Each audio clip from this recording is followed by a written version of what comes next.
तो चलिए अब हम एक क्वेश्चन सॉल्व करते हैं जिसमें कि तीन फंक्शंस हैं f(x), g(x) and h(x) and ये तीनों कुछ इस प्रकार डिफाइन है कि f(x) इज लेस देन और equal to g(x) is less than और equal to h(x) when x is near 1 and हमें फंक्शन f(x) दे रखा है 2x³ plus x minus 2 and function h(x) है x स्क्वायर के इक्वल और यहाँ जो x है वह रेडियन में मेजर किया गया है।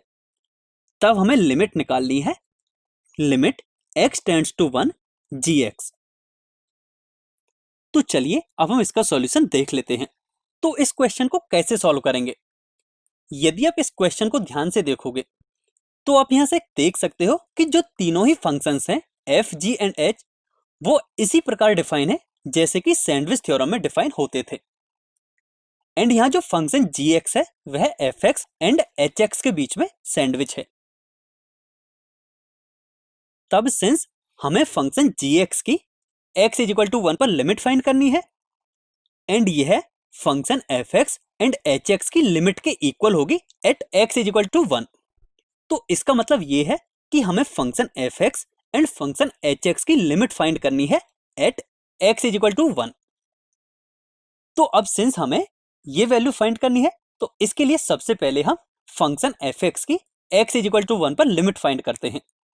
तो हमारा फंक्शन कुछ इस प्रकार डिफाइन है, तो इसका मतलब जो लिमिट है उसे हम कुछ इस तरह से भी लिख सकते हैं। अब सिंस ये एक पॉलिनोमियल फंक्शन है तो हम डायरेक्टली लिमिट अप्लाई करेंगे जिससे कि इसकी वैल्यू हमें 1 के इक्वल मिलेगी। अब हम h(x) के लिए लिमिट फाइंड करते हैं। तो जो फंक्शन h(x) है वह x स्क्वायर के इक्वल है, तो हम लिमिट को कुछ इस तरह से भी लिख सकते हैं।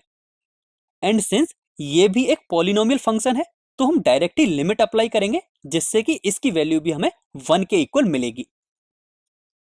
अब यदि आप क्वेश्चन में देखोगे तो यह गिवन है कि जो फंक्शन gx है वह f(x) एंड h(x) के बीच में सैंडविच है एंड हमने function f(x) and function h(x) दोनों की ही limit at x is equal to 1 पर फाइंड की है जिसकी वैल्यू हमें मिली है 1।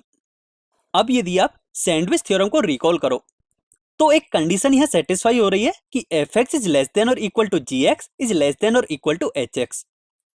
देन उस केस में जो gx की लिमिट है at x is equal to 1 then it will be equal to limit x tends to 1 f(x) और limit x tends to 1 h(x).